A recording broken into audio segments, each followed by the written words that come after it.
One of the things that is noticeable about anxiety and panic is how differently people react to the trigger stimulus. What affects one person and builds up to a lifelong problem, another might just go through without any difficulty at all.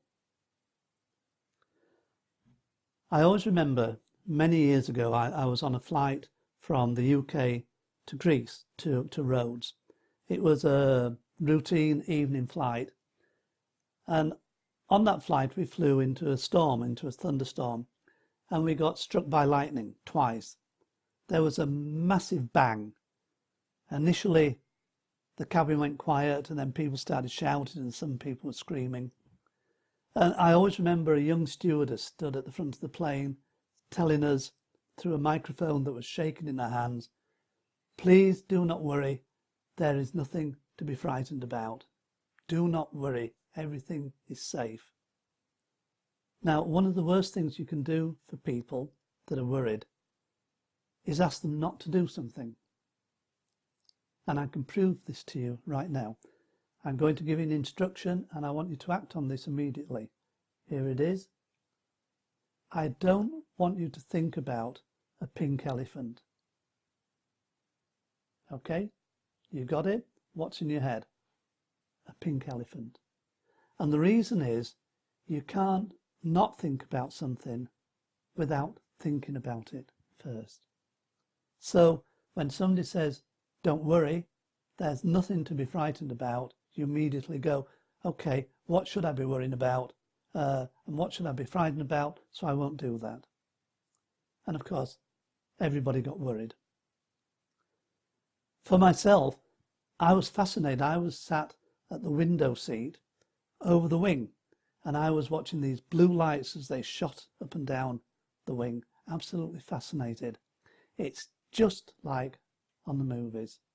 Amazing. So anyway, we had to make a forced landing. We landed in Greece and we all got off the aircraft and sat and waited and watched as the engineers checked the aeroplane. This appeared to be wandering around, hitting various bits with a hammer to make sure nothing fell off. After an hour or so, we were invited to get back on, and everybody did, and we continued with our journey. And that everybody did is unusual. I had a client once who had had a similar experience. She'd been on a flight and the engine caught fire and they had to make an emergency landing, and she wouldn't get back on. She travelled home overland. She came to see me a number of years ago. We did some work and she's okay with flying now. But people respond differently. And in a way, this does not really matter.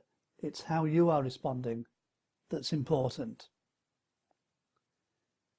One of the things I noticed when we were in that lounge and I was looking around was the different states people were in. Some people were just sat tired, others were pacing up and down, and others were clearly in a mild state of shock and they were starting to hyperventilate and trying to hang on to things. Some were hunched over and people were holding them. But they were all experiencing breathing too rapidly. And of course, this causes lightheadedness. The reason we do this is what we do to the air that we breathe. The air that we breathe is made up of 78% nitrogen, 21% oxygen, and the remainder of various inert gases, including carbon dioxide. When we breathe in, we use the oxygen in the air to create energy and create carbon dioxide, and we breathe out 4% more carbon dioxide than we breathed in. The body has a very sophisticated method of measuring and balancing these levels of oxygen and carbon dioxide. It does this by monitoring the level of carbon dioxide that is within our body. So what happens when we breathe too quickly and too shallowly? Well, less of the oxygen in our lungs gets converted to carbon dioxide, and so the oxygen level steadily builds up, and it's this that causes the lightheadedness and the dizziness and the feeling that we are going to faint. Our bodies actually measure the amount of carbon dioxide in our bodies.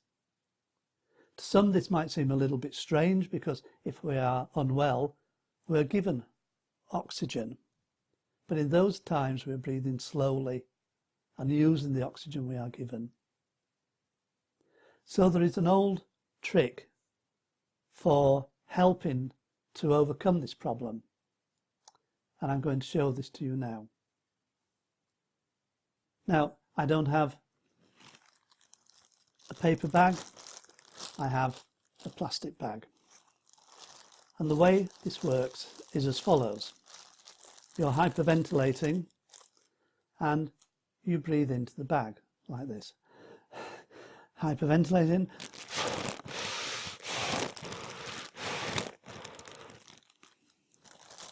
And the reason you do this is quite simple. As you breathe out into the bag, you're breathing the carbon dioxide and oxygen back in, but there's more carbon dioxide. The next breath, there is more carbon dioxide still, and the next breath, more carbon dioxide, and gradually you enrich the carbon dioxide in your body and bring the balance back to normal. So that's that technique. Now, if any of you use this, I want you to stop immediately. If anyone ever suggests this to you, do not do it. It is dangerous. It is very, very dangerous. So what are we going to do with this? That's what we're going to do with it. The reason it is dangerous is you can run the oxygen levels so low that you suffer from oxygen starvation. And you do not want oxygen starvation. That really is bad news. So please, if you've ever used that technique or anybody ever suggests it to you, the answer is a definite no. Okay? So instead, I'm going to show you two techniques. These are two breathing techniques that have the same effect but are a lot safer. The first of these is called 7-11 breathing, and the second is called bamboo breathing. We'll go through both of them individually and then afterwards have a quick review about how you use them.